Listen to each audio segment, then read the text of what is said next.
Going to discuss some maxims, is the word we use in English, Maxim in French, written by La Rochefoucauld. He was a 17th century French thinker, man of letters, and he put together a collection of maxims, as he called them.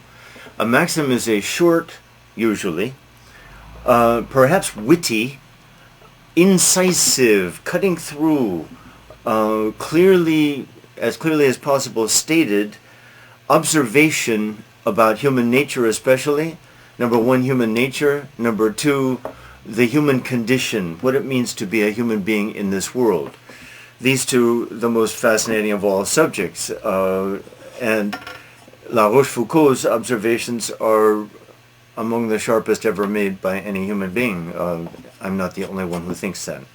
Anyway, I will not read the French to you. I'll only translate these and then discuss them a little bit with you, make some comments or observations. The first one I will cite is very short. The mind, let's say, is always the dupe of the heart. Okay. Pascal is more famous for this observation, and he made it before La Rochefoucauld, for that matter. Pascal is famous for having said, the heart has reasons that reason doesn't know. What both men mean by the heart, I would say, we still use the word heart, and we still have this false dichotomy, two opposites, very different. This, I would call it a false dichotomy. In fact, maybe all dichotomies are false. False dichotomy, head, heart. And we assume that head means thinking clearly, avoiding emotion, and heart means emotion. Well, this, I think, is kind of ridiculous, and everybody knows it's ridiculous. We think maybe more with our hearts than with our heads, so to speak, and we feel maybe more with our heads than our hearts a lot of the time, accepting these terms. They're unacceptable. But generally, it's a way of discussing what we are.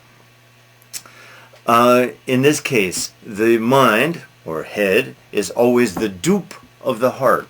The dupe is the fool, meaning the mind tries to figure things out, but the heart is always really in control.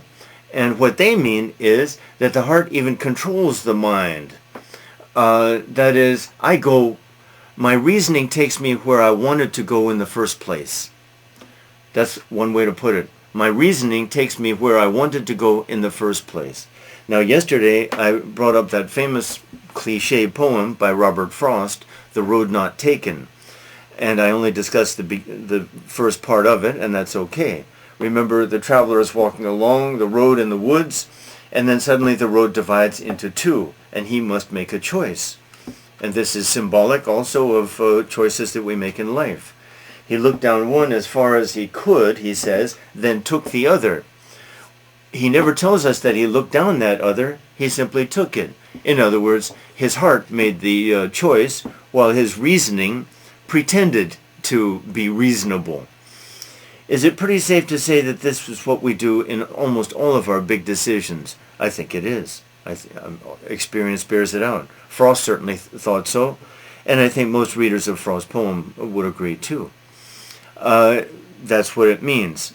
So the mind is always the fool of the heart. The mind, this means, let's convert this into other terms. In religious belief, people who are religious and think about what they are professing, theology is the attempt to find reasons to justify what the heart tells us is true, or tells some people is true. That's what theology is. It's perhaps a very good illustration of the point. The mind is the dupe of the heart, and that's okay.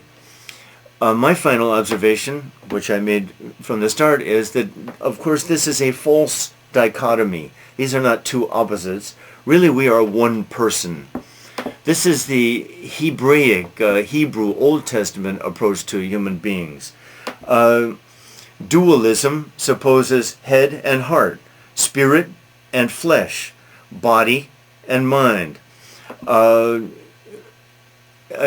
unitive position, which is basically the Old Testament's position. The Old Testament doesn't know about any difference between spirit or soul and body. It mostly rejects that contrast and claims really that we are one united person.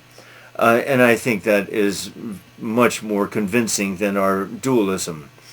I think the Old Testament thinkers understood, maybe intuitively, that is, they just felt it, that when we make decisions, we are making the decision. The heart is making that decision. The mind is making that decision. You can't sort this out.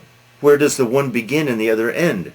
Where is the dividing line between these two? Of course, that's absurd. There is no way to divide.